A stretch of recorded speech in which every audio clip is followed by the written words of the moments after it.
Bismillahirrahmanirrahim. Assalamualaikum warahmatullahi wabarakatuh. Waalaikumsalam. Alhamdulillah. Alhamdulillahillazi arsala rasulahu bil huda wa dinil haq liyudhhirahu 'ala dini kulli wa kafa billahi shahida. Asyhadu an la ilaha illallah wa la syarika lahu wa asyhadu anna Muhammadan abduhu wa rasuluh. Allahumma shalli ala Muhammad wa ali Muhammad.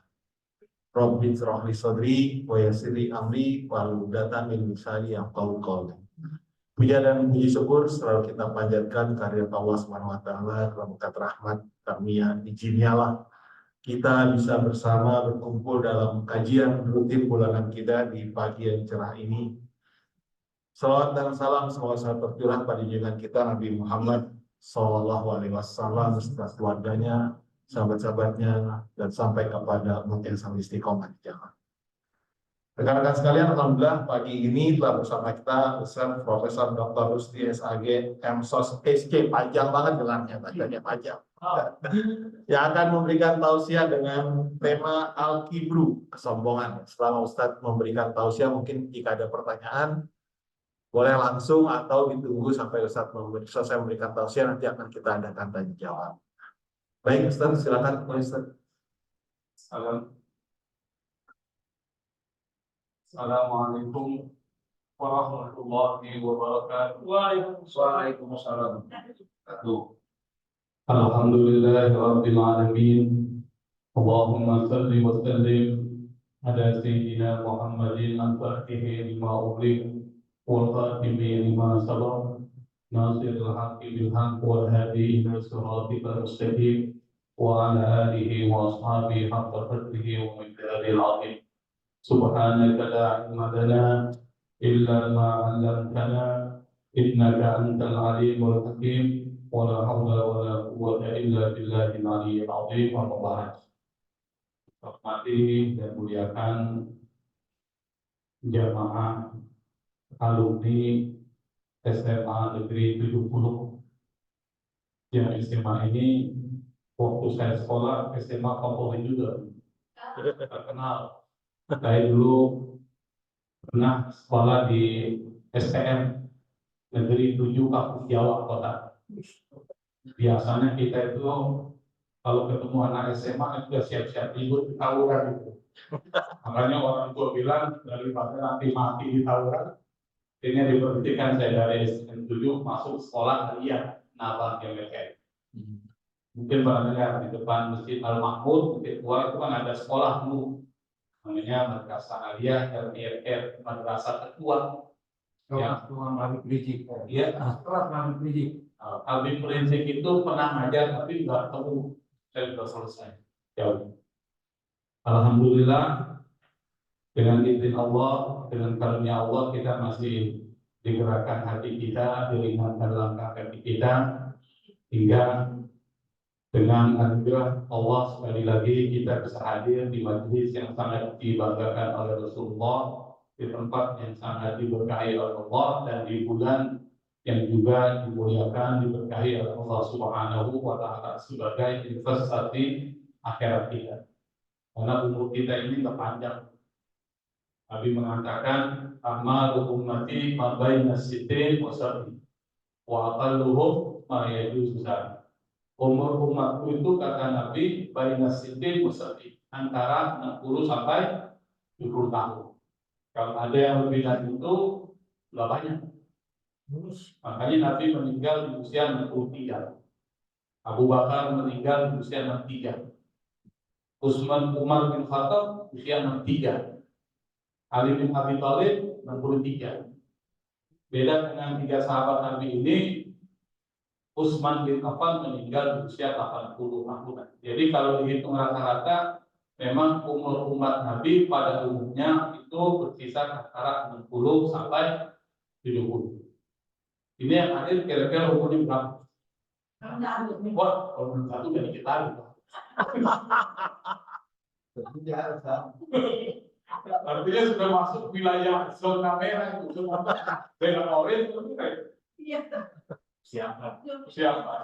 Makanya alhamdulillah beberapa menit ke depan, beberapa jam ke depan pesan di akhirat ini akan menjadi modal kita ketika kita kembali kepada Allah Subhanahu wa Ta'ala. Meskipun cuma duduk santai, tapi kita niatkan iktikaf. Dan kalau bisa niatnya bukan nawaitul iktikaf, tapi nadaratul iktikaf. Kita nadar iktikaf, pahalanya beda. Kalau nawaitu itu kita dapat pahala sunnah, tapi kalau nadar itu dapat pahala wajib. Kita nazar iktikaf di masjid ini selama berada di dalam masjid. Jadi kalau sudah keluar, ada iktikaf. Makanya niatkan itu kalau bisa nazar. Ini beda kata, beda pahala. Itu strategi seorang muslim untuk supaya dapat banyak pahala, dan itu penting investasi akhirat kita. Saya diminta oleh Pak Haryadi untuk mengisi kajian yang temanya agak sedikit berat juga nih, al-kibir. Al-kibir itu artinya sombong. Kata kibir itu diambil dari bahasa Arab yang mempunyai akar kata 3, kaf, ba, ro. Kaburok, besar. Dari kata ini muncul kata kabir. Apa itu kabir? Yang maha besar. Allah kabir. Tapi kalau dimasukin hamzah akbar, lebih besar. Kalau dalam bahasa Inggris ada superlatif. Superlatif itu more than. Kan gitu ya. Akbar. Makanya kita ketika sholat mengucapkan Allahu Akbar. Allah yang maha besar. Kita semuanya kecil. Makanya nggak pantas dari kita untuk merasa besar. Kenapa? Karena kita kecil, yang besar cuma Allah Subhanahu wa Ta'ala. Maka dari kata itu muncul kata kibir, kibrun. Kita bilangnya kibir. Dari kata kabur muncul kata takabur. Dari kata takabbar, kalau dari bahasa Arab, takabbar, takabur. Takabur itu merasa tinggi. Muncul kata istighbar, terkabur, tambah alif sinta, istighbar, artinya merasa tinggi. Aba wastakbar wa kana minal kafirin. Itu iblis nggak mau sujud, aba wastakbar, merasa sombong. Lalu kemudian dia termasuk orang yang kafir. Nah, kibir ini di dalam Islam sesuatu yang berbahaya dan sesuatu yang harus kita hindari, sesuatu yang harus kita tinggal. Kenapa? Yang pertama, sombong itu pakaian Allah. Pantas nggak kita memakai pakaian Allah? Pantas nggak? Pantas lah. Misalnya kita punya pimpinan, pakaiannya kita pakai, pantas nggak? Nggak pantas. Kenapa? Itu pakaian pimpinan, masa kita pakai? Apalagi ini pakaian yang menciptakan kita, nggak pantas. Kenapa kita nggak pantas memakai pakaian Allah sombong? Yang pantas sombong itu Allah. Kenapa? Karena Allah memiliki semuanya. Alam semesta ini punya Allah semua. Surga dan neraka punya Allah, dan Allah pantas sombong karena Allah nggak akan pernah tidur, nggak pernah ngantuk. Kita nggak pantas sombong. Yang pertama, kita lemah. Misalnya ada nggak di antara kita kalau ngantuk bisa tahan? Ada? Enggak. Tapi Allah la ta'khudhuhu sinatun wala naum. Tidak pernah disentuh rasa ngantuk dan apalagi tidur. Makanya Allah pantas untuk sombong. Kita ini bisa menahan lapar. Kalau kita nahan lapar 1 hari 2 hari mati nggak kita? Atau 3 sampai seminggu mati nggak? Bisa mati. Maka kita dianggap lemah. Karena kita lemah, maka nggak pantas kita sombong. Itu pertama logika. Kita nggak memiliki apapun di dunia ini. Buktinya apa? Kalau kita meninggal, apakah kita bawa semuanya? Ada nggak yang bawa tanahnya, rumahnya, kontrakannya? Nggak ada. Berarti apa? Kita bukan pemilik yang menjadi pemilik sejati Allah. Kita ini hanya diberikan hak untuk memakai, menggunakan. Maka ketika kita meninggal, tanah itu kita wariskan, rumah kita wariskan. Berarti kita bukan pemilik terhadap tanah yang kita pijak, rumah yang kita tempati. Maka nggak pantas kita sombong karena kita lemah. Itu yang pertama. Yang kedua, sombong itu penyakit. Penyakit hati. Kalau kita kena penyakit terhadap badan kita, fisik kita, biologi kita misalnya, nyaman nggak sih orang dengan penyakit? Nggak nyaman. 2 tahun yang lalu misalnya ke COVID, karena orang COVID setengah mati dia. Kenapa? Virus masuk ke tubuhnya, penyakit masuk ke tubuhnya. Pertama, pusing, demam, panas dingin, makan nggak enak, minum nggak enak, tidur nggak nyenyak, nggak ada rasa nyaman sama sekali. Dan itu mempengaruhi tubuh, mempengaruhi anggota badan kita dan semangat kita. Termasuk sombong ini adalah penyakit yang maksudnya bukan ke tubuh, tapi ke hati, lebih parah lagi. Kalau ini tubuh cuma fisik, tapi hati menggerakkan tubuh. Makanya kata Nabi, ala inna fil jasadi mudghah, di dalam tubuh kita itu ada segumpal daging. Idza hal jasad kullu, kalau segumpal daging ini bagus, maka semua anggota badan kita dan yang keluar dari anggota badan kita semuanya bagus. Wa idza fasadat, kalau seandainya segumpal daging itu yang buruk, fasadal jasad kullu, maka yang keluar dari anggota badan kita ini adalah sesuatu yang buruk. Apa itu? Nabi mengatakan ala wahiyal qalbu. Itulah yang disebut dengan qalbu. Qalbu itu dalam bahasa Arab kalau terkait dengan persoalan biologi namanya jantung. Dan orang-orang medis mengatakan, Pak, kalau jantungnya bagus, yang lain bagus. Betul Pak ya? Karena jantung itu adalah standar tubuh. Makanya penyakit nomor 1 penyakit apa? Yang mematikan. Heart attack, serangan jantung. Makanya tiba-tiba orang meninggal, loh kok orang meninggal? Karena serangan jantung. Biasanya itu serangan jantung itu muncul pada saat orang menjelang tidur pagi. Dan memang itu. Makanya Nabi mengatakan setelah sholat subuh sampai terbit matahari jangan tidur. Apa yang dilakukan? Banyak zikir, baca Quran, banyak sedekah, banyak juga mengisi kajian-kajian atau mengikuti kajian-kajian di masjid atau musola dan lain sebagainya. Karena banyak terjadi, banyak orang yang tidur malamnya tiba-tiba keterusan tuh, itu banyak. Jantung, tetapi qalbu di dalam spiritualitas Islam itu artinya hati yang nggak terlihat, dan itu yang menggerakkan perbuatan kita. Maka kalau hati kita bagus, yang keluar dari anggota badan kita, tangan kita, kaki kita, mulut kita, mata kita, telinga kita, semuanya bagus-bagus. Tapi kalau hatinya penuh dengan penyakit, salah satunya sombong, matanya jadi nggak bagus, pendengarannya jadi nggak bagus, mulutnya pasti nggak bagus. Maka hati-hati dengan penyakit hati, terutama adalah sombong. Apa ukurannya seseorang dengan virus sombong? Bisa diukur, Pak. Kita bisa mengukur diri kita. Kita dengan virus sombong nggak sih? Cara mengukurnya adalah pertama lihat kosakatanya. Kibrun besar. Maka yang dimaksud adalah salah satu ciri untuk mengukur seseorang kena virus sombong atau tidak, dia merasa dirinya paling hebat, merasa dirinya paling besar, merasa dirinya paling unggul, dan merasa dirinya paling hebat sekali. Itu kalau kita punya perasaan seperti itu, Anda kena virus sombong. Misalnya dia punya harta, dia merasa orang paling kaya sehingga kemudian merendahkan yang lain. Sombong. Seperti Qarun. Qarun itu kata Al-Qur'an, karena min qaumi Musa fadhallu alaihi. Qarun itu adalah masih kaumnya Nabi Musa, bahkan masih terhubung Nabi Musa. Qarun dari Bani Israil.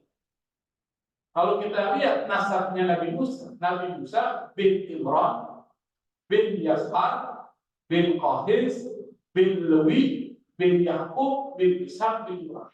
Itu nasabnya Nabi Musa. Nah, Qarun itu nanti ketemu di Qahis. Ini Musa bin Imran bin Qahis. Nanti ketemu tuh Korun ketemunya di Konis. Dia merupakan cucunya dari Konis, anaknya Lui. Maka dari Lui itu anaknya Nabi Yakub dari istri yang kedua yang bernama Lea. Jadi Nabi Yakub itu istrinya ada 4. Yang pertama namanya Rahel, yang disebut dengan Rachel. Kalau di barat disebut dengan Rachel. Rachel Maryam. Ada nama Rachel Maryam. Itu adalah Rahel. Dari Rahel punya anak 2. Siapa? Nabi Yusuf sama Bunyamin. Dari istri kedua namanya Lea, itu punya anak 6. Nah, salah satunya dari anak Nabi Yakub dari istri kedua Lea itu muncullah nama Lewi. Dari Lewi ini nanti keturunannya salah satunya adalah Nabi Musa, Nabi Harun, salah satunya adalah Korun. Jadi perubahan ini. Jadi Korun ini diberikan sebagai sampel contoh kepada kita. Disebutkan dalam Al-Quran, orang yang diberikan kekayaan yang sangat besar, tapi kemudian menjadi sombong, lalu merasa bahwa kekayaan yang dia miliki itu bukan datang dari Allah, tetapi karena usaha sendiri. Sombong. Jadi rezeki yang dia miliki, harta yang dia miliki, ini bukan Allah yang ngasih, tapi saya yang bekerja. Saya jadi kaya karena saya bekerja keras. Ya, mungkin saya kaya karena Allah memberikan rezeki kepada saya, bukan karena hasil kerja keras. Kira-kira ada hubungan juga kerja keras pasti kaya? Ada belum? Belum tentu. Uji aja kerja keras itu kaya. Jadi artinya apa? Kerja itu adalah wasilah untuk mendapatkan rezeki. Tetapi yang menentukan rezeki bukan kita, tapi Allah Subhanahu wa Ta'ala. Maka Allah mengajarkan kalau Allah kasih rezeki, Anda harus qanaah, merasa cukup dengan rezeki Allah, menerima apa yang diberikan oleh Allah, nggak usah ngeluh.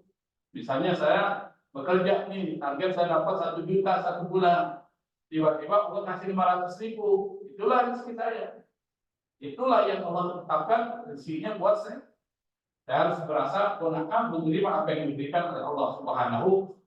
Nah, qanaah ini itu bisa menghilangkan sifat sombong yang ada di dalam diri kita. Nah, karena Korun dengan kekayaannya dia sombong, lalu kemudian merendahkan orang lain, termasuk Nabi Musa direndahi.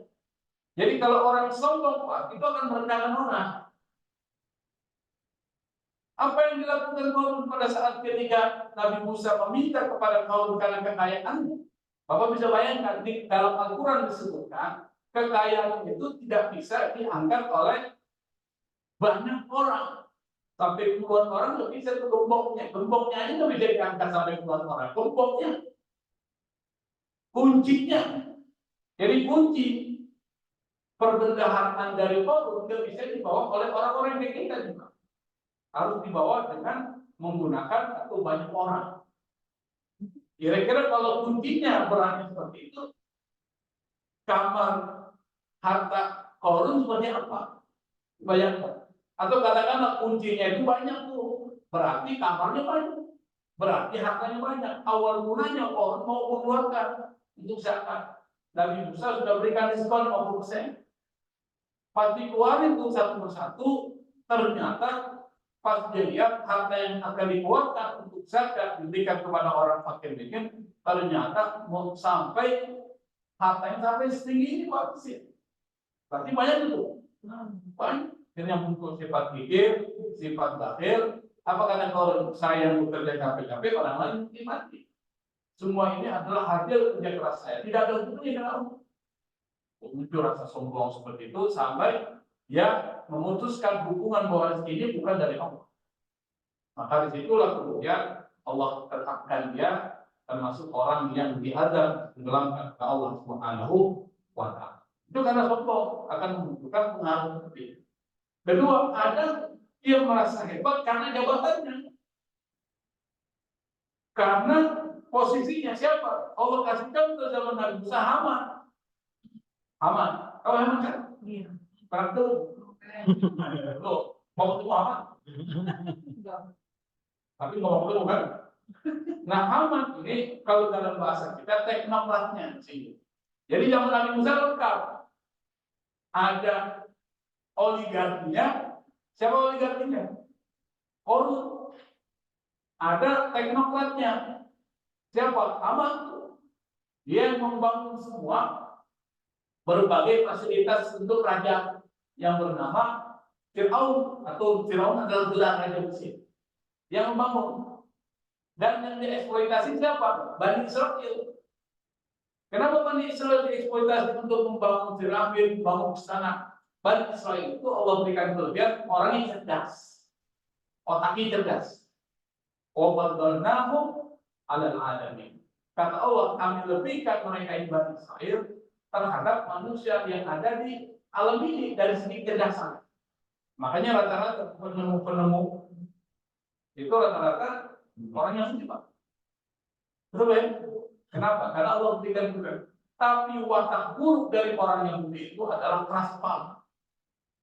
Yang kedua, merasa benar sendiri, egois. Yang ketiga, susah jahat orang Yahudi.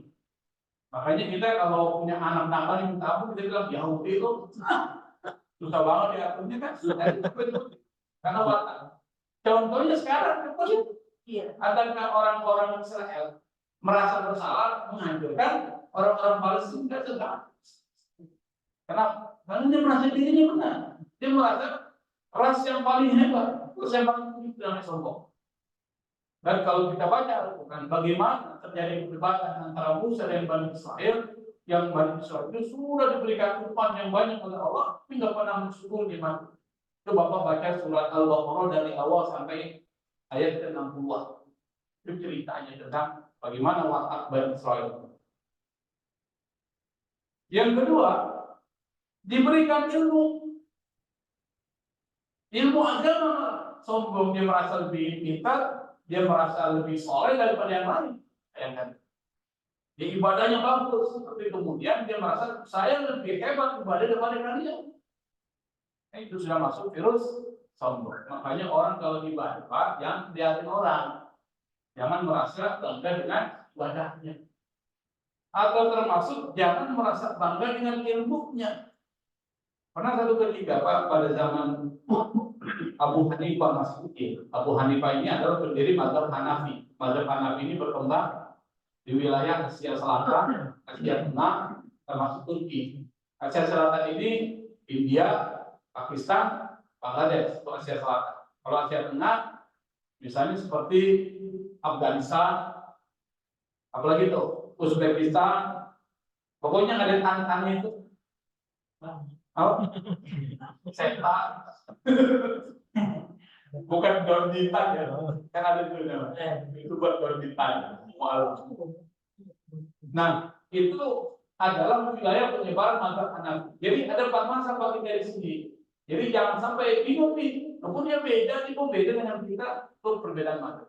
Mazhab pertama mazhab Hanafi, mazhab kedua mazhab Maliki, mazhab ketiga mazhab Syafi'i, mazhab keempat mazhab Hambali.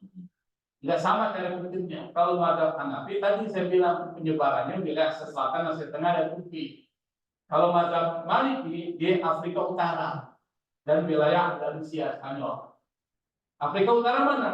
Misalnya Aljazair, Tunisia, Maroko, Mesir, apalagi sih? Itu rata-rata mazhabnya Maliki. Termasuk tempat Ustadz Abdul Somad Mulia, Maroko, itu adalah mazhabnya Maliki. Mazhab Syafi'i di mana? Mazhab Syafi'i itu di wilayah Asia Tenggara. Makanya kita Indonesia nih mazhab Syafi'i. Mana lagi? Malaysia, Brunei, kemudian wilayah Thailand Selatan tuh Patani, yang bahasanya bahasa Melayu dengan kita, wilayah Filipina bagian selatan Moro, itu rata-rata mazhabnya Syafi'i. Dibawa oleh siapa? Dibawa oleh ulama-ulama pengikut Syafi'i awal dari Mesir, dibawa ke Hadramaut, Yaman. Makanya dari Yaman dibawa ke Indonesia, itu mazhabnya kita mazhab. Maka pada saat penentuan hari terkait dengan puasa Arafah, itu standarnya bukan Saudi, tapi standarnya adalah negara di mana Anda berpuasa, itu mazhab Syafi'i. Di mana Anda tinggal. Dan sekarang nih lagi wukuf, sekarang lagi wukuf ya, orang haji ya? Belum nanti kan? Kita ini belum puasa Arafah, tapi puasanya apa? Tarwiyah. Nanti besok puasanya Arafah. Mereka sudah wukuf nih, Hukumnya mazhab Syafi'i. Tapi kalau ada mazhab lain nggak apa-apa, itu nggak boleh lain sama. Pas mazhab Syafi'i, pas besoknya mereka sudah hukum, kita kan belum. Karena waktu beda kita 4 jam, kita lebih cepat dari Saudi. Kalau di Saudi jam 6 pagi, kita udah jam 10. Karena mereka belum hukum di Arafah, kita belum puasa Arafah. Puasanya apa? Hari ke sebelumnya itu Tarwiyah. Ada orang puasa Tarwiyah dan tidak itu masing-masing kan, karena ada mengatakan tidak ada puasa Tarwiyah. Tapi mazhab Syafi'i mengatakan ada puasa Tarwiyah. Yang puasa silakan. Yang tidak puasa juga nggak apa-apa. Ini kan sunnah. Kemudian besoknya baru puasa Arafah, itu mazhab Syafi'i. Makanya rata-rata orang Indonesia kata mazhab Syafi'i hidupnya begitu. Seperti itu.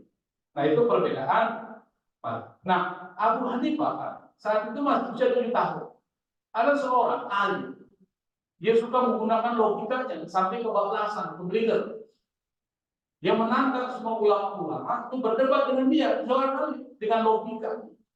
Tak satu pun ada yang berani dan bahkan kalah berdebat dengan orang namanya Dahriyah. Tidak ada satu pun yang berani berdebat. Kenapa? Setiap berdebat pasti ulama-ulama itu kalah dengan dia karena logikanya, pemakaian akalnya itu hebat. Sampai ketika itu dia naik di atas mimbar, dia bilang, siapa lagi di antara kalian yang mau berdebat dengan saya? Tiba-tiba ada seorang kecil usia 7 tahun. Dia bilang, saya, siapapun bisa menjawab pertanyaan kamu. Dia lihat anak kecil ini ketawa, kamu anak kecil bau kencur. Orang Betawi kan nggak gitu ya, masih bau kencur, kita mau berdebat dengan saya. Kau punya guru saja yang jawabannya besar, baik jumlahnya besar, nggak ada satu pun yang berani ngalahin. Silakan kau juga pertanyaan dia jawab. Umur 7 tahun. Nah, nama anak itu namanya Abu Hanifah. Nu'man bin Thabit, yang dia itu adalah pendiri mazhab Hanafi. Nantinya pendiri mazhab. Apa pertanyaannya? Pertanyaannya pertama adalah dia mengatakan apakah ada Tuhan? Pertanyaan biasa saja. Kata Abu Hanifah, ada Tuhan. Kalau memang ada Tuhan, di mana Tuhan itu berada? Tuhan itu tidak bertempat. Kata Abu Hanifah. Bagaimana mungkin sesuatu yang ada tidak bertempat? Ini meja, ada, berarti ada tempat. Ini ada, berarti ada tempat. Betul ya? Ibu ini ada enggak? Ada, butuh tempat? Ada, kalau nggak ada tempat, Anda berada berarti membutuhkan tempat. Itu logikanya. Sesuatu yang tidak ada tidak membutuhkan tempat. Sesuatu yang ada membutuhkan tempat. Kata Dahriyah itu. Kata Abu Hanifah, dalilnya adalah ada pada dirimu. Wanita itu. Apa itu? Kau ini bergerak, ada nggak sesuatu yang menggerakkan kamu? Ada roh tadi. Sekarang saya tanya kata Abu Hanifah, roh itu ada di kepala, ada di badan, atau di kaki? Orang itu diam, nggak tahu di mana. Lalu kemudian Abu Hanifah minta kepada gurunya segelas susu. Lalu dia minum susu itu, lalu dia tanya, kira-kira di susunya ada rasa manisnya kan? Kata Dahriyah, tidak. Sekarang saya tanya, kalau memang ada rasa manis, apakah adanya di bawah, di tengah atau di atas? Tidak bisa jawab. Itulah Tuhan. Tuhan itu ada, tapi sudah bertemu. Kenapa? Dia mengikuti segala sesuatu. Akhirnya orang itu karena kesombongan kalah dengan seorang anak kecil. Dan anak kecil ini nanti menjadi seorang ulama besar, seorang ahli fikih, ahli teologi, yang namanya itu harum, bahkan dianggap sebagai pendiri mazhab Hanafi yang berkembang sampai saat ini di wilayah Asia Selatan dan Asia dengan sampai wilayah Turki itu masuk mazhab Hanafi. Itu ciri dari orang yang sombong. Bukunya gitu Pak. Kalau kita terkena virus sombong, ukurannya adalah kita merasa paling hebat, paling benar, paling tinggi, paling unggul, paling tidak. Itu salah satu orang yang kena virus sombong. Yang kedua, untuk mengukur seseorang kena virus sombong atau tidak, orang itu suka menolak nasihat. Kalau dikritik marah, tapi suka mengkritik. Dia suka mengkritik, tapi kalau dikritik lagi dia marah. Dia tidak suka dinasihati. Kenapa? Karena masa dirinya paling sempurna. Masa dirinya sudah sempurna. Sombong. Siapa contohnya? Fir'aun. Fir'aun ini, kalau Bapak mau tahu, dalam hidupnya nggak pernah sakit. Jadi nggak pernah sakit Fir'aun. Fir'aun zaman Nabi Musa ya, karena Fir'aun itu gelar raja Mesir. Jadi Fir'aun ada 170 Fir'aun. 170 raja Mesir menggunakan gelar Fir'aun yang kalau bahasa Inggris Pharaoh. Pernah dengar kan? Pharaoh. Itu Fir'aun. Nah, Fir'aun pada zaman Nabi Yusuf, Fir'aun yang bagus. Kenapa? Karena dia mengangkat Nabi Yusuf sebagai menteri pemerintahan negara. Sehingga Mesir menjadi makmur syar'i. Dan disitulah awal orang-orang Bani Israel, keturunan Yakub itu menetap di Mesir. Itu pada zaman siapa? Nabi Yusuf. Nah, nanti di Mesir pada zaman Nabi Musa ditindas orang-orang Bani Israel itu. Akhirnya Nabi Musa bawa Bani Israel keluar dari Mesir menuju Palestina, tempat yang dijanjikan. Lewat laut, Nil. laut apa? Sungai Nil. Bukan sungai ini, laut Laut Merah. Laut Merah ya. Ya, Red Sea ya, Laut Merah. Oke. Lewat Nabi Musa kan membelah tuh. Ketika dibelah Laut Merah, itu ada 12 jalan di laut, dan 12 jalan. Kenapa 12? Karena itu ada 12 suku. Suku apa? Keturunan Nabi Yakub ada 12. Jadi ada 12 suku. Jalan ke situ. Setelah selesai jalan, kan tertutup lagi itu. Nah, disitulah kemudian Nabi Musa ini ceritanya dia mendapat panggilan Allah untuk berdialog dengan Allah, menerima wahyu. Namanya Taurat di Bukit Sinai. Tus Sinai. Buat kita tuh selama 40 hari. Nah, selama 40 hari nih, dia menunggu wahyu di Bukit Sinai. Nabi Musa berpuasa 40 hari.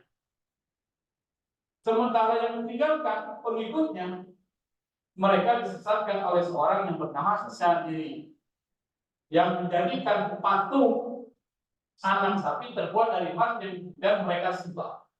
Kita ini juga waktu. Ketika Nabi Musa kembali, Nabi Musa marah, patung itu dibakar, lalu kemudian pengikut Nabi Musa yang menyembah patung hampir jumlahnya sampai 7.000 orang. 7.000 orang. Ada yang tidak menyembah sapi. Muncullah ayat Tuhan yang mengatakan apa? Fatubu ila bari'ikum faqtulu anfusakum. Taubatlah kalian kata Allah. Cara taubatnya gimana? Membunuh diri kalian sendiri. Jadi pada saat ketika Allah perintahkan mereka untuk taubatnya adalah bunuh diri mereka sendiri, saat itulah hampir 7.000 orang mati dibunuh sebagai bentuk taubat, dan taubatnya diterima oleh Allah Subhanahu wa Ta'ala. Nah, Fir'aun itu kan gelap. Nah, Fir'aun pada zaman Nabi Musa itu jamak. Tapi Fir'aun pada zaman Nabi Yusuf adalah yang pada zaman Nabi Musa. Nabi Musa kan pernah mengajak Fir'aun kembali pada ajaran yang benar. Kenapa? Karena Fir'aun mengatakan, aku adalah Tuhan kalian. Ana rabbukumul a'la. Aku adalah Tuhan kalian yang maha tinggi. Kenapa? Fir'aun tidak pernah sakit dalam hidupnya. Karena dia merasa tidak pernah sakit, maka dia merasa sombong. Yang kedua, dia punya kekuasaan.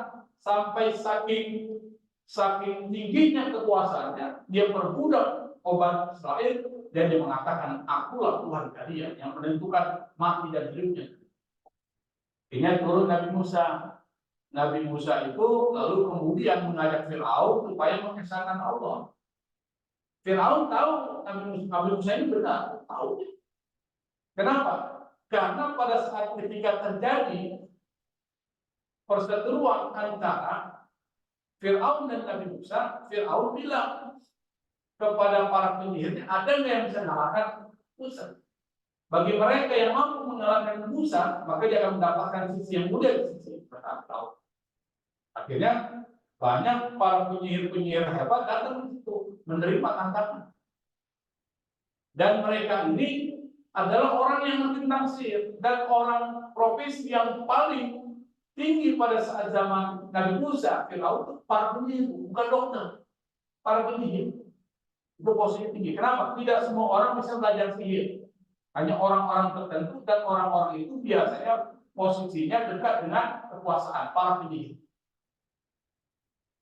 Akhirnya Nabi Musa, ketika para penyihir itu melemparkan tali, lalu kemudian menjadi ular-ular, itu adalah bentuk halusinasi. Nabi Musa melingkarkan tongkatnya, tongkat ini kemudian menjadi ular besar yang memakan ular-ular kecil tersebut. Apa kata para penyihir? Apa dia bilang? Saya beriman kepada Tuhan yang Musa dan Harun. Kenapa para penyihir langsung beriman kepada Musa dan Harun? Karena penyihir tahu bahwa apa yang dilakukan oleh Musa bukan sihir. Kenapa dia tahu bukan sihir? Karena dia ngerti ilmu sihir. Maka dia tahu bukan sihir. Ini adalah sesuatu di luar kemampuan manusia dan ini ada dari. Makanya dia beriman kepada Musa. Lalu kemudian dihukum mati oleh siapa? Firaun. Tapi para penyihir itu ketika dihukum mati, dia mendapatkan kenikmatan kembali ke surga Allah Subhanahu wa Ta'ala. Kenapa Firaun dia tidak mau menerima masukan dari Nabi Musa? Karena ada sifat sombong di dalam dirinya. Maka salah satu ciri orang sombong itu adalah tidak mau dikritik dan tidak mau menerima nasihat dari orang. Itu sifat sombong. Seperti siapa? Orang munafik.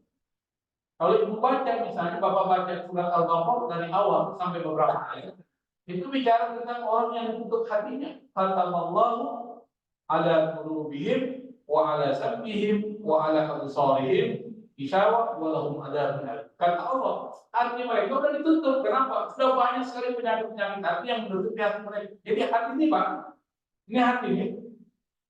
Kalau ada keburukan yang kita lakukan, ada penyakit, dia nutup satu. Maka salah satu caranya kalau kita melakukan kejahatan, itu harus taubat, istighfar supaya noda ini hilang.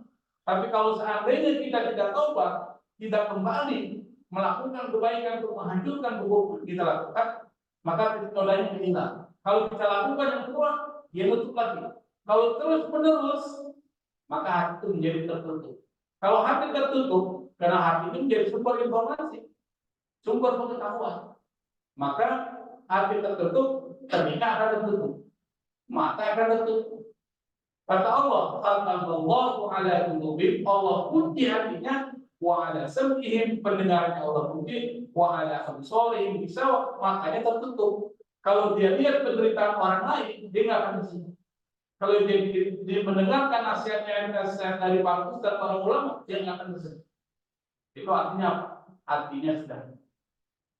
Kenapa ada hatinya yang sudah hitam? Karena banyak penyakit-penyakit hati dan dia tidak tahu apa yang dilakukan itu adalah sesuatu yang buruk. Jadi sudah tidak bisa membedakan mana baik mana buruk. Itu kalau bisa.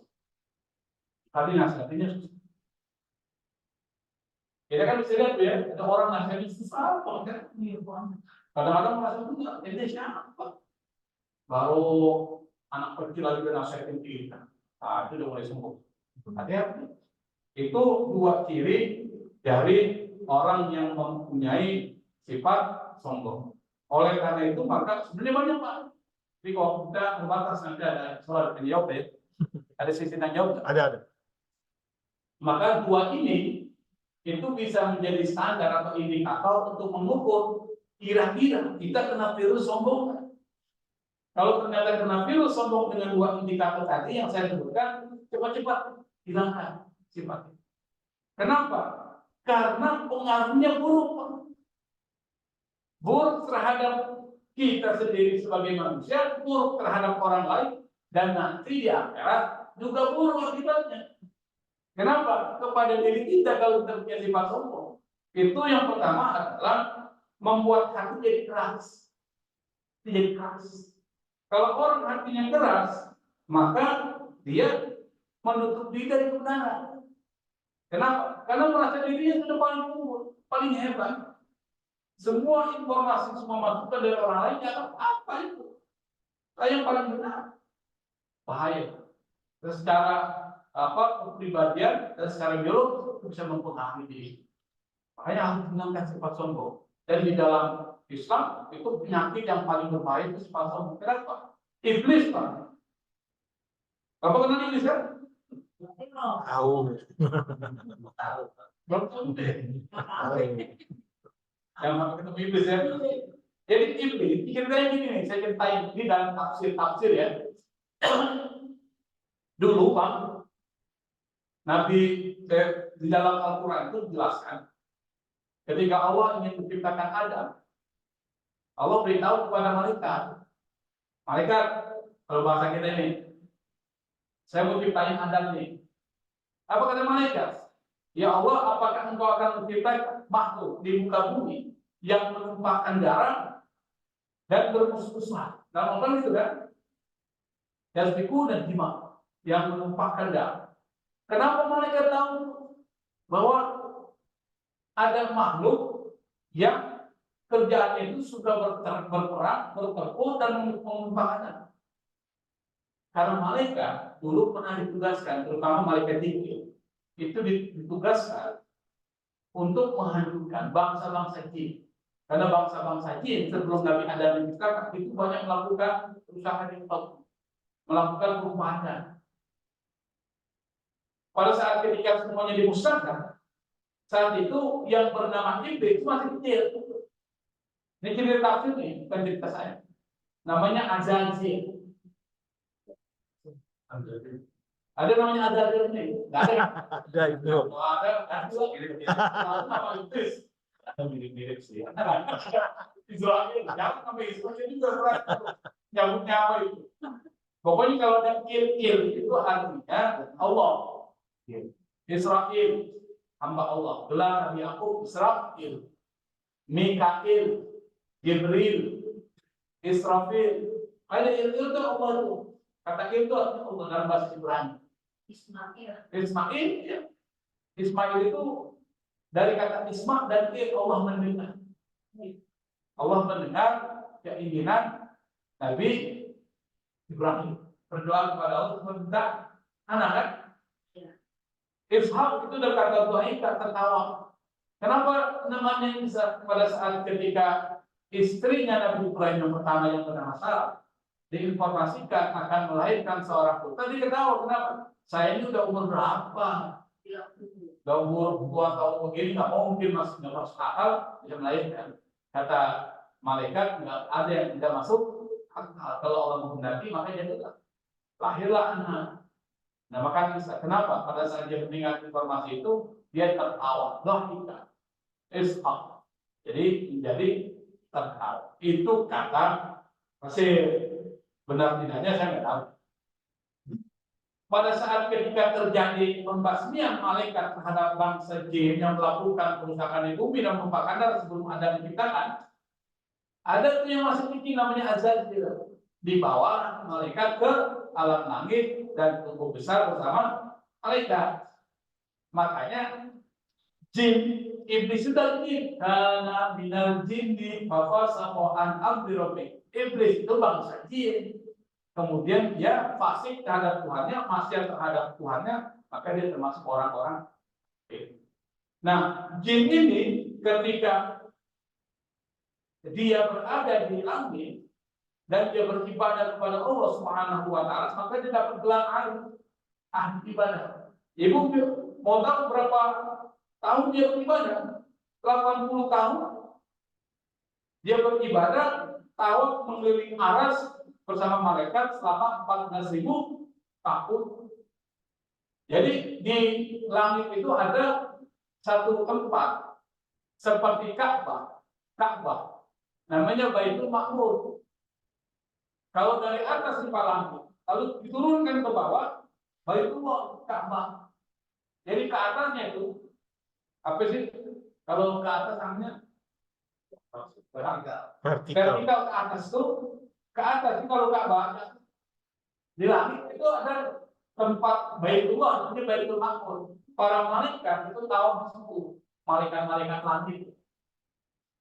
Kalau yang ada di antara kita ini lagi taklim di kitab kita ini ada para malaikat yang doain, ya Allah doakan ampuni dosanya Pak Haryadi, doakan dia. Lalu malaikat, namanya malaikat putih. Jadi malaikat itu ada yang kerjanya di langit, ada yang di bumi. Salah satunya di bumi siapa? Rakib dan itu ingatan. Ada yang turun langit bumi. Nanti pada saat malam Lailatul Qadar dari langit turun ke bumi. Kan ada tuh tanzilul malaikat. Turun malaikat dari langit ke bumi. Jadi malaikat ada di sini. Nah, iblis ini tinggal bersama malaikat. Tinggal dengan orang baik. Jadi baik kan? Jadi baik. Karena dia bangsa jin. Nah, setelah dia menjadi baik, tiba-tiba Allah ciptain Adam. Dia perintahkan semua malaikat untuk sujud penghormatan kepada Adam. Menghormati Adam. Malaikat langsung sujud menghormati Adam. Illa iblis, kecuali iblis. Kenapa? Iblis kan bukan bangsa malaikat. Sampai nggak kena hitop tuh, nggak kena perintah. Karena dia bersama malaikat saat itu. Nanti jawabnya. Karena dia tinggal bersama malaikat, maka meskipun hitopnya, audiensnya, khayalannya adalah para malaikat, tapi karena dia tinggal di situ, maka dia ikut. Maka disebutkanlah pasal jadal malaikat illa iblis, malaikat mau sujud menghormati Adam, bukan menyembah Adam, tapi sujud menghormati Adam illa iblis, kecuali iblis. Kenapa iblis tidak mau sujud kepada Adam? Alasannya disebutkan oleh Allah. Ketika Allah tanya, "Mana Allah tasjuda istamar?" Kata Allah, "Ya iblis, apa yang mencegah engkau pada saat kuperintahkan engkau untuk sujud kepada Adam?" Apa kata iblis? "Ana khairun minhu, khalaqtani min nar wa khalaqtahu min tin." Aku lebih baik daripada Adam, kau ciptakan aku dari api, sementara Adam kau ciptakan dari tanah. Disinilah iblis sudah menggunakan analogi, Pak, bahwa sesuatu yang dicipta dari api itu lebih baik daripada sesuatu yang dicipta dari tanah.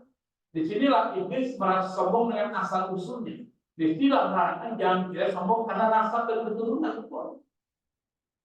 Karena iblis dikeluarkan Allah dari surga karena kesombongan. Dia merasa dirinya paling hebat secara nasabnya. Apa itu nasab? Dia dari mana dia diciptakan? Secara nasab.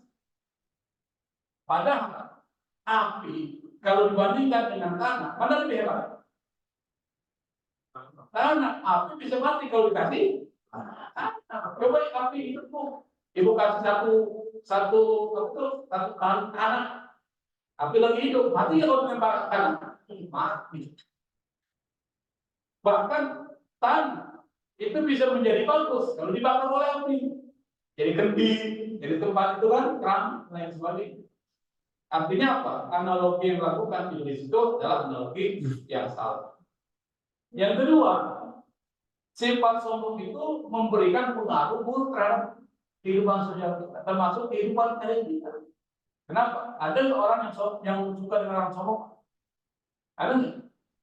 Nggak ada orang satupun yang suka dengan orang sombong. Kenapa? Dia merasa dirinya paling hebat dan menjelekkan orang lain, merendahkan. Kalau orang suka merendahkan orang lain, itu sudah menjadi benih-benih ketegangan dan banyak terjadi konflik sosial karena adalah salah satunya tidak mampu menjaga lisannya karena suka merendahkan orang lain. Apalagi kalau di kantor misalnya, pengalaman kita ada nggak di kantor ibu bapak yang sombong, ada nggak orang? Ada nggak? Pasti ada ya. Banyak. Dan biasanya orang seperti itu bapak suka. Kalau orang kita tidak suka, maka dalam kehidupannya dia bisa tidak sukses. Karena salah satu ukuran sukses itu adalah ketika kita disukai oleh banyak orang. Ada satu riset terakhir ini. Ada satu lembaga penelitian namanya Carnegie Institute.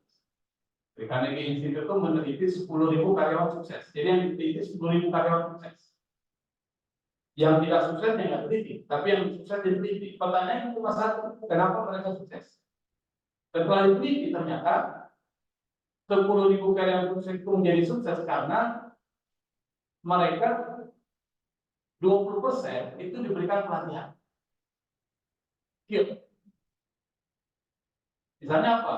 Ya kalau di perusahaan seperti asuransi ya marketing, ya kan Bu ya?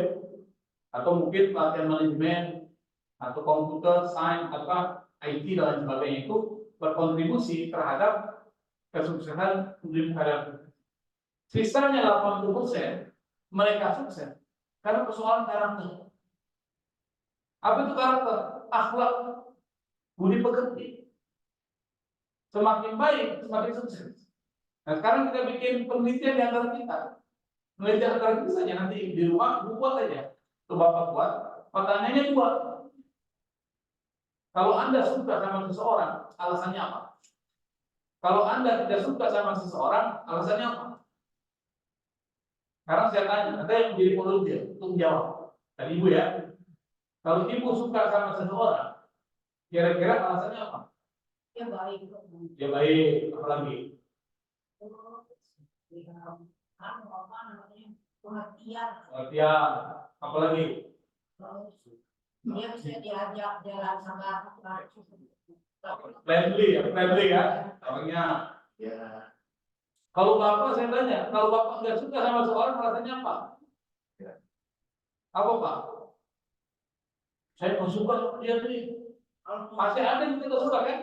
Alasannya apa? Kalau ngomong nyakitin. Jadi kalau jalan dia mau lihat kanan tapi tak terus. Dan seterusnya. Itu soal karakter. Kalau orang begitu dia bangun relasi bisnis, tidak akan direspon orang. Kalau orang itu mencalonkan diri jadi anggota DPR, jadi 3 orang, susah. Orang nggak suka. Dan seterusnya. Kali kalau curang, ya kan? Orang nggak suka. Nah artinya apa? Karakter yang baik itu bisa membuat orang sukses. Dunia saja sudah kelihatan. Salah satunya adalah tidak punya sifat sombong. Karena sombong itu adalah karakter buruk.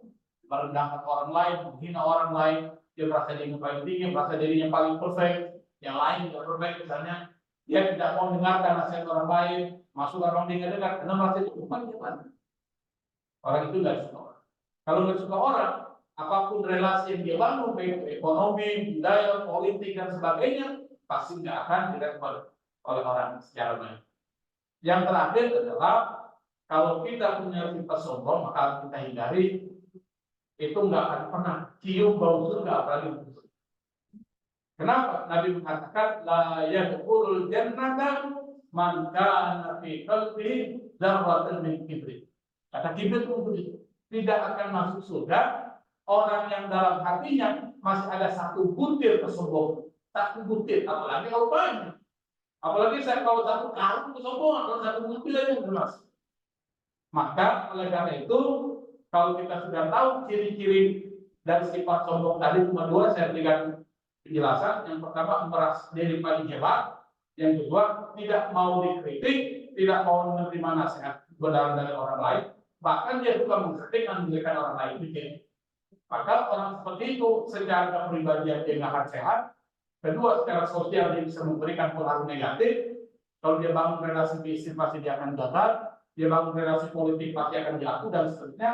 Yang terakhir yang parah adalah dia tidak akan pernah masuk ke dalam surga, bahkan mencium bau surga pun tidak akan diberikan oleh Allah Subhanahu wa Ta'ala. Ini mungkin yang bisa saya sampaikan dari 11 ke 9. Mudah-mudahan bisa memberikan inspirasi, motivasi kepada kita untuk menjadi lebih baik lagi, mengisi hari-hari kita yang kebaikan sebagai investasi akhirat kita nanti pulang menghadap Allah Subhanahu wa Ta'ala. Wa tazawwadu, kata Allah, kain bekal.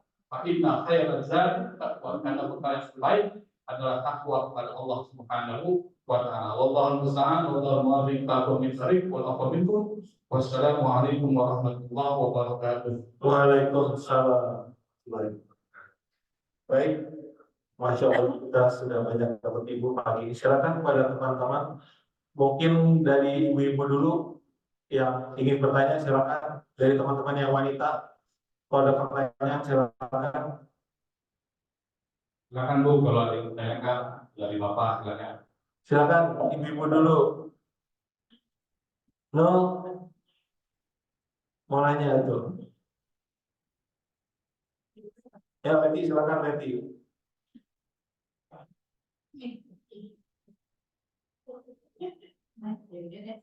Ayo, Ami. Assalamualaikum Ustaz. Waalaikumsalam. Sebenarnya saya tadi penjelasan Ustaz itu udah baik banget. Saya nggak mengerti lah ya Ustaz ya, pokoknya kita harus menghindari sombong gitu ya, supaya jangan sombong. Tapi pertanyaan saya ini Ustaz, saya dari dulu tuh bingung Ustaz ya, saya punya teman yang Nasrani, selalu mengatakan bahwa kalau Nabi Ishak itu dia yang disembelih. Padahal kalau kita ke Mekah kan gak jauh kan kita lihat itu ada tempat Nabi Ismail waktu mau dibeli Ismail itu kan dekat Masjid Al-Jin kalau nggak salah ya, dekat situ kan. Walaupun saya udah terangin juga di Alkitabnya dia gitu, Ustaz. Karena kan ya terus saya cuma pengen tahu tuh sebenarnya itu gimana sih kalau menurut Pak Ustaz gitu aja Ustaz. Assalamualaikum warahmatullahi wabarakatuh. Waalaikumsalam. Waalaikumsalam. Yang pertama, jelas di sini ada dua perspektif ya. Perspektif Yahudi itu akan membanggakan keturunan yang sah. Maka mereka mengatakan yang dikorbankan itu bukan Ismail, tapi sah. Tapi orang Islam mengatakan yang dikorbankan adalah Ismail. Nah, pertanyaan kenapa? Di dalam kitab Taurat dan kitab Injil itu sudah mengalami perubahan. Kemudian tahrif. Apa itu tahrif? Ada modifikasi dan itu disebutkan dalam Al-Quran. Yuharrifuna al-kalima al-mawadi. Mereka itu para pendeta-pendetanya itu mengubah apa? Mengubah isi dari kitab Taurat. Makanya kitab Taurat yang sampai kepada kita itu sudah diubah.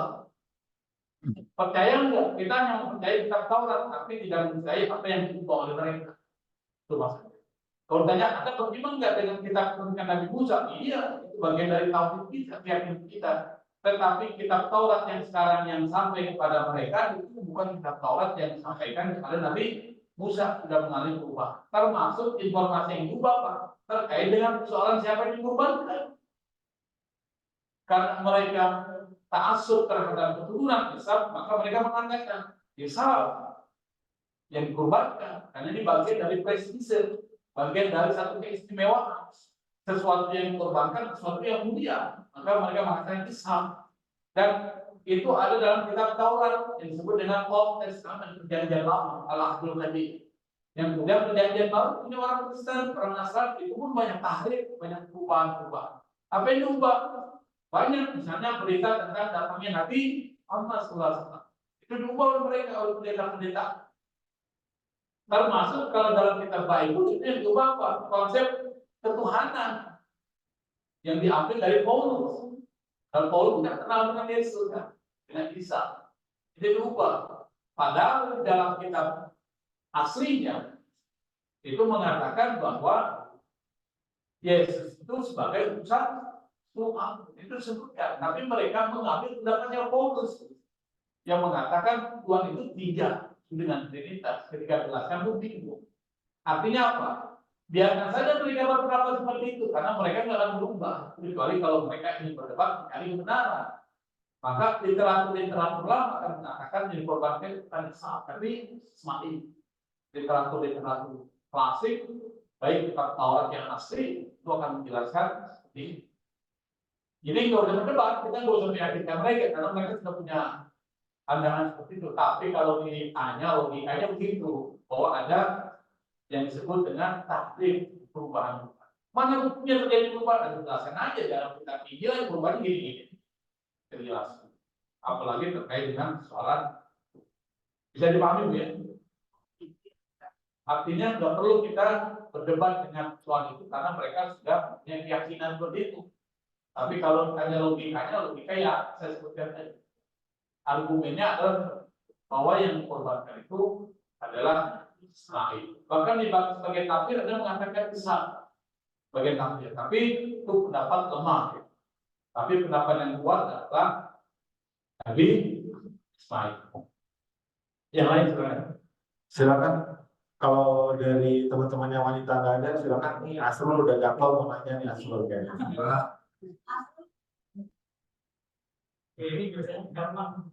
Herman, ada Haji Budori ini. Ini Haji Budori yang punya itu, Ustaz. kalau yang sana lagi kiai. Kiai Haji. Herman, silakan dulu, Man. Assalamualaikum warahmatullahi wabarakatuh.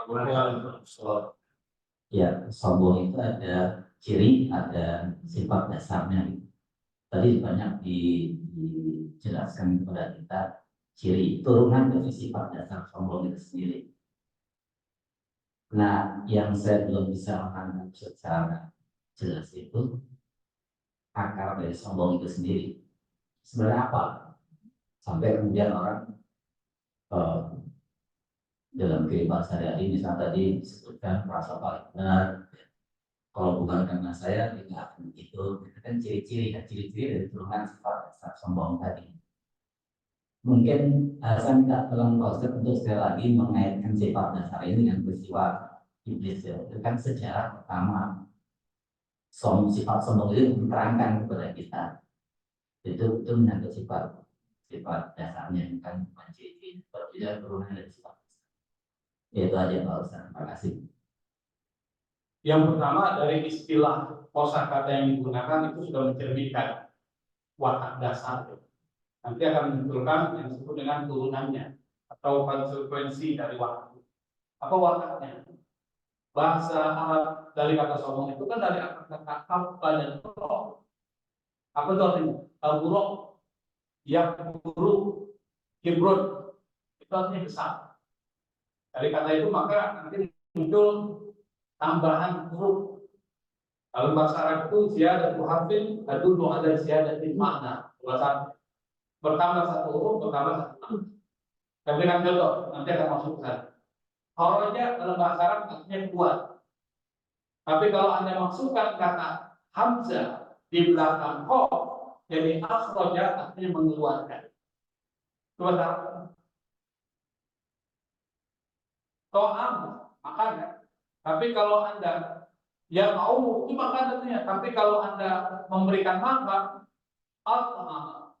Makanya muncul kata it'amul basari. Memberikan makan buat orang miskin. Itu tahu. Jadi kosakata itu sebenarnya mencerminkan watak sesuatu benda. Maka kalau disebut kata sombong dalam bahasa Arab kibur, itu artinya dia merasa besar. Kalau merasa besar berarti dia merasa kaya, merasa paling unggul, merasa paling pintar, merasa paling kaya, merasa paling semuanya. Dan itu perasaan itu ada di hati, di hati. Makanya sombong itu jadi penyakit hati, bukan penyakit tubuh, penyakit hati. Kata Ibnu Qayyim al-Jauziyah dalam kitab Al-Qawaid mengatakan usulul khotaya salah yang menjadi penyebab berbagai macam kejahatan di muka bumi itu apa? Yang pertama al-hirsu wal hasadu wal kibr. Yang pertama adalah hirs. Hirs itu artinya amak, rakus. Yang kedua hasad. Hasad itu apa itu? Iri hati itu. Bagaimana mengukur hasad? Gampang. Senang kalau orang susah, bukan kalau orang senang. Bahasa. Kalau orang sukses, dia susah. Ada orang beli makan, beli mobil, dia susah. Dikali-kali, dia dapat duit dari mana sampai beli mobil? Ada yang pakai pakaian bagus nih para ibu-ibu, ibunya dari mana? Nah, itu hasil. Makanya ada itu ada yang aktif, ada yang pasif. Kalau hasilnya pasif, dia memang ada perasaan seperti itu, tapi dia tidak aktif untuk menjatuhkan nikmat yang Allah berikan kepada dia. Itu pasif. Tetapi yang aktif yang bahaya. Makanya di dalam Al-Quran surat Al-Falaq itu kita diperintahkan untuk berdoa, minta perlindungan kepada Allah. Apa doanya? Min syarri hasidin idza hasad. Dari kejahatan orang yang hasad ketika hasadnya aktif. Kenapa? Kalau aktif dia, bukan cuma dia ini, dia akan hancurkan iman. Misalnya apa? Dia goyang-goyang dia, bikinlah pembunuhan karakter macam-macam supaya dia nggak jadi.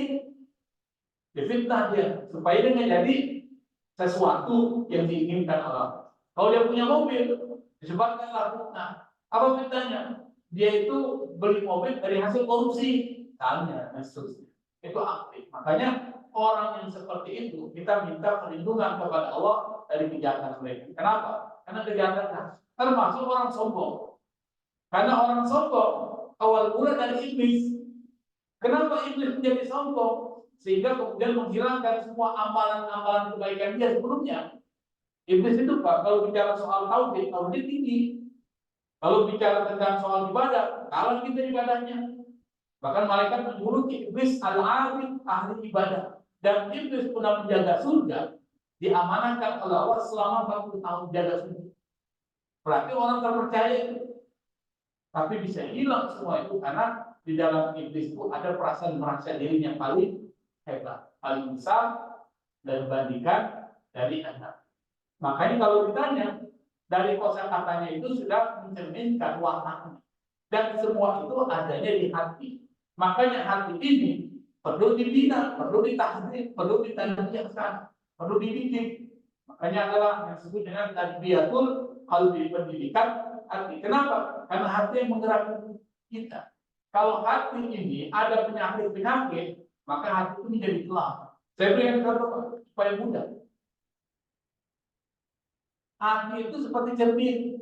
Cermin. Kalau hati yang berpenyakit, seperti cermin yang berdebu. Cermin berdebu. Kalau ibu bercermin dengan cermin berdebu, kelihatan nggak wajah ibu? Nggak kelihatan kan? Bahkan jerawatnya nggak kelihatan bukan? Panasnya nggak kelihatan. Tapi kalau kaca itu bersih, bening, kelihatan nggak? Kelihatan bersih. Kenapa? Karena secara fisika, ilmu fisika, ini karena saya masuk dulu kan, saya favorit nih. Fisika mengatakan, kenapa bisa kita lihat wajah kita? Karena ada pantulan cahaya.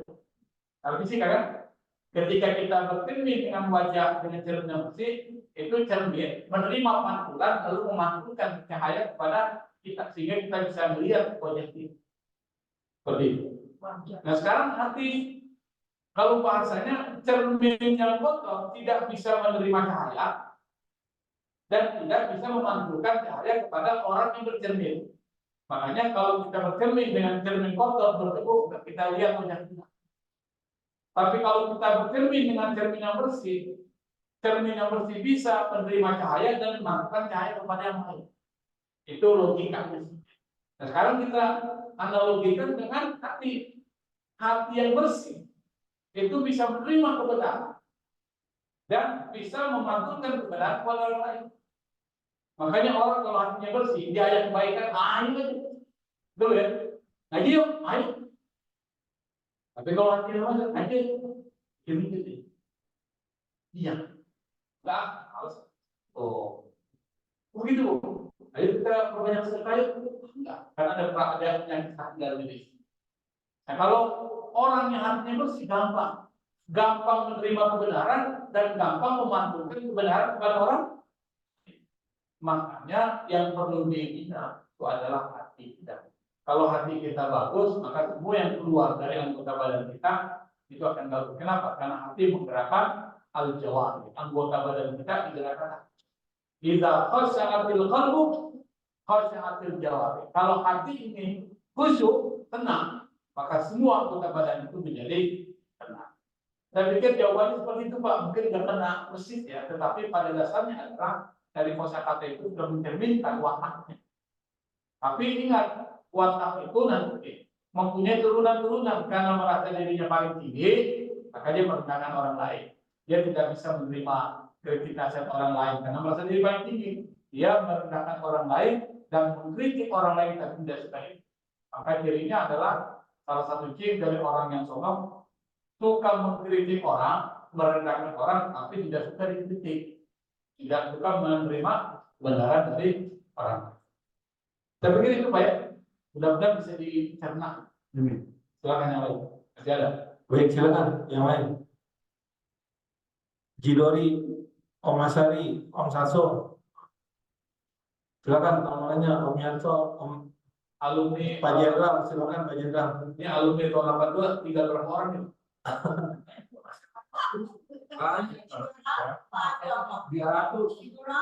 Ya silakan Mas Nur, silakan.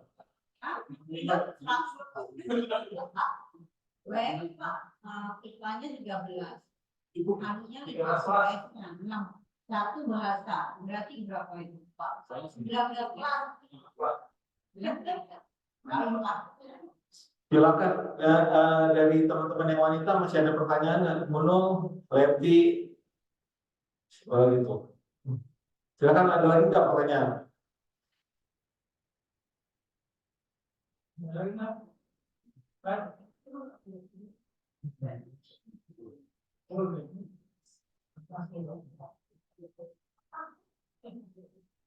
Ada? Nggak ada? Cukup?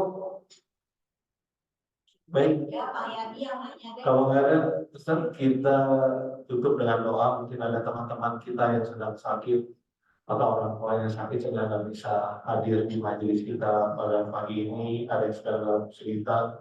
Semoga Allah memberikan jalan keluar terbaik dari kesulitan yang ada. Terima Ustaz.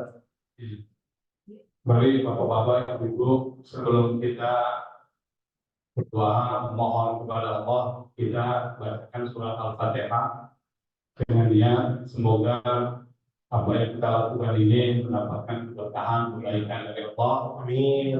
Apa yang kita lakukan ini menjadi wasilah kita diberikan kesehatan oleh Allah, dibuatkan rezeki kita, yang kedua dipanjangkan umur kita dalam ketaatan kepada Allah. Al-Hadri ini wa ala kulli niyatin salihah. Al-Fatihah.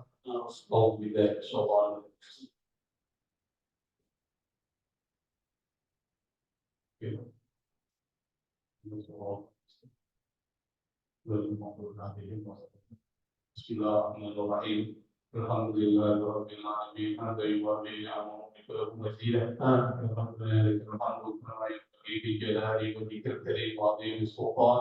سبحانك لا نحصي ثناء عليك أنت كما أثنيت على نفسك ولك الحمد حتى الله ولك الحمد إذا رضيت ولك الحمد بعد الرضا. اللهم صل وسلم على سيدنا محمد طب القلوب ودوائها وعافية الأبدان وشفائها ونور الأبصار وضيائها وعلى آله وصحبه وسلم. اللهم ربنا تقبل منا انك انت السميع العليم وتب علينا انك انت التواب الرحيم. ربنا ظلمنا انفسنا وان لم تغفر لنا وترحمنا لنكونن من الخاسرين. اللهم انا نسالك العفو والعافيه ونسالك تمام العافيه ونسالك الشكر على العافيه ونسالك الغنى عن الناس. اللهم اجعل جمعنا هذا جمعا مغفورا وتفرقنا من بعده تفرقا معصوما. ربنا آتنا في الدنيا حسنة وفي الآخرة حسنة وقنا عذاب النار. وصلى الله على سيدنا محمد وآله وصحبه وسلم والحمد لله رب العالمين. Alhamdulillah kita telah sama-sama mendengarkan tafsir dari Ustaz Profesor Musli. Mudah-mudahan sifat kibru ini dijauhkan dari kita semua dan kita jadi orang berjamaah.